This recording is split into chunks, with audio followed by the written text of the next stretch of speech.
Pour vous, un exercice pour développer la créativité, la fluidité, le mouvement dans le mouvement, l'association de 3 principes qui ne sont pas évidents, respiration, mouvement et relaxation, surtout dans un travail à 2. Donc ce que je vais demander à mon partenaire, c'est de me suivre. Et moi, je vais habituer mon déplacement avec un bassin, c'est-à-dire je ne me déplace pas comme ça. Lorsque je veux changer de direction, je change le mouvement de mon bassin. Lui, son objectif, c'est de me suivre. Je dois sentir quelque chose de léger. C'est pour ça que cet exercice, on l'appelle le flocon. Bien sûr, c'est la première étape de l'exercice, puisque dans cette étape, je vais créer des obstacles pour le rendre un petit peu mal à l'aise et pouvoir exploiter les erreurs qu'il fait et le mettre au sol. Par exemple, je vais passer sous la main. Il passe en même temps que moi, très bien. Il échappe à ce que je voulais faire. S'il n'avait pas échappé, regardez, ça me donne une clé que je peux utiliser. Donc il échappe tant qu'il peut. Alors, vous allez me dire, mais alors comment je fais? Par exemple, je vais essayer d'aller plus bas. Et là, il ne peut plus échapper. Et je conclue au sol. J'apprends à conclure, parce qu'au début, ce n'est pas simple. Pareil, si je fais ça, là, il ne m'a pas vu, ça me permet de mettre au sol. Il aurait pu me voir. C'est-à-dire, dans le mouvement, si je fais ça, hop, il a bougé, il a échappé à la clé.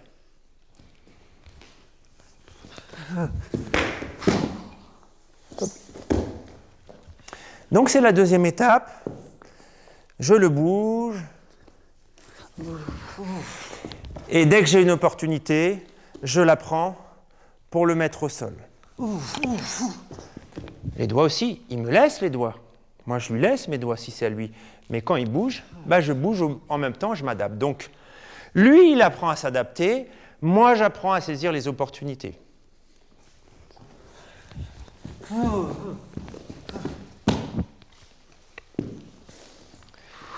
Et on bouge tranquillement. Vous voyez qu'on est obligé de respirer.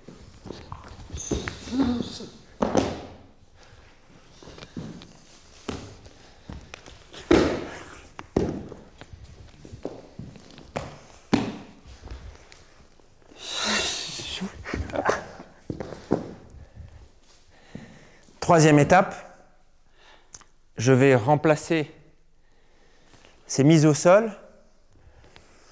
Enfin, je vais y adjoindre des frappes. Et c'est là où il va falloir ralentir d'une vitesse pour ne pas se blesser et pour créer la créativité. Pouf. Au moment où il va au sol, je frappe. Vous voyez ? Tout ça sur un souffle.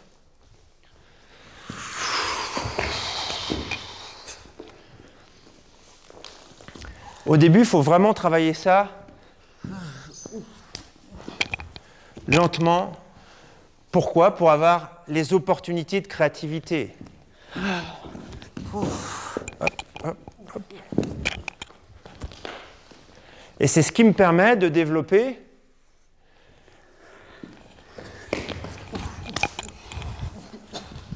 de la créativité, de la vitesse. Je ne cherche pas la vitesse, c'est la relaxation qui va me permettre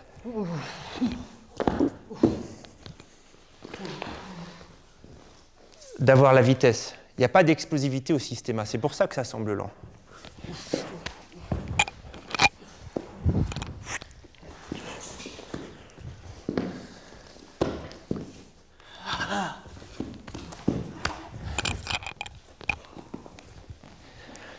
Dernière étape, lorsque les gens sont suffisamment avancés, les deux travaillent. Il y en a un qui donne un mouvement à l'autre, le deuxième reprend le mouvement.